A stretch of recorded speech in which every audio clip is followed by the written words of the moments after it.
സവർക്കർ തടവിലാക്കപ്പെട്ടത് എന്തിനാ? തടവിലായി എന്ന് കരുതി സവർക്കർ സ്വാതന്ത്ര്യ സമര സേനാനിയാകുമോ? ഒരിക്കലുമില്ല.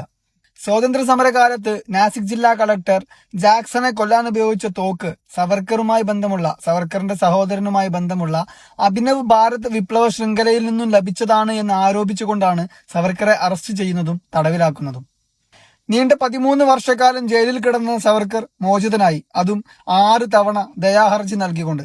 ദയാഹർജിയിൽ ഇനി ബ്രിട്ടീഷുകാർക്കെതിരെ പ്രവർത്തിക്കില്ലെന്നും സ്വാതന്ത്ര്യ സമരങ്ങളിൽ പങ്കെടുക്കില്ലെന്നും ഉറപ്പ് നൽകിക്കൊണ്ടാണ് സവർക്കർ ജയിൽ മോചിതനാകുന്നത്. പിന്നീട് അങ്ങോട്ട് ഒരു സ്വാതന്ത്ര്യ സമരങ്ങളെയും സവർക്കറോ സവർക്കറുടെ ഹിന്ദു മഹാസഭയോ സവർക്കറെ അനുകൂലിക്കുന്നവരോ സപ്പോർട്ട് ചെയ്തിട്ടില്ല.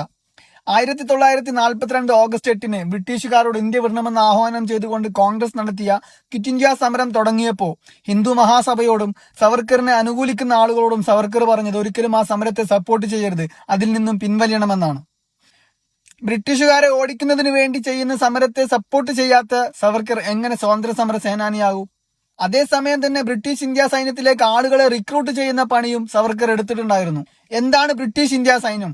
ബ്രിട്ടീഷ് ഭരണത്തിനെ സംരക്ഷിക്കുന്ന, ബ്രിട്ടീഷ് ഭരണാതിർത്തിയെ സംരക്ഷിക്കുന്ന, ബ്രിട്ടീഷുകാരെ സംരക്ഷിക്കുന്ന, ഇന്ത്യക്കകത്തും ഇന്ത്യക്ക് പുറത്തും ബ്രിട്ടീഷ് ഭരണത്തിനെതിരെ ആരക്രമം സൃഷ്ടിച്ചാലും അവർക്കെതിരെ യുദ്ധം ചെയ്യാനും പോലും ഉണ്ടാക്കിയെടുത്ത ബ്രിട്ടീഷ് ഇന്ത്യ സൈന്യത്തിലേക്ക് ആളുകളെ റിക്രൂട്ട് ചെയ്യുകയും അതിനുവേണ്ടി പ്രേരിപ്പിക്കുകയും ചെയ്ത സവർക്കർ എങ്ങനെ സ്വാതന്ത്ര്യ സമര സേനാനിയാകും?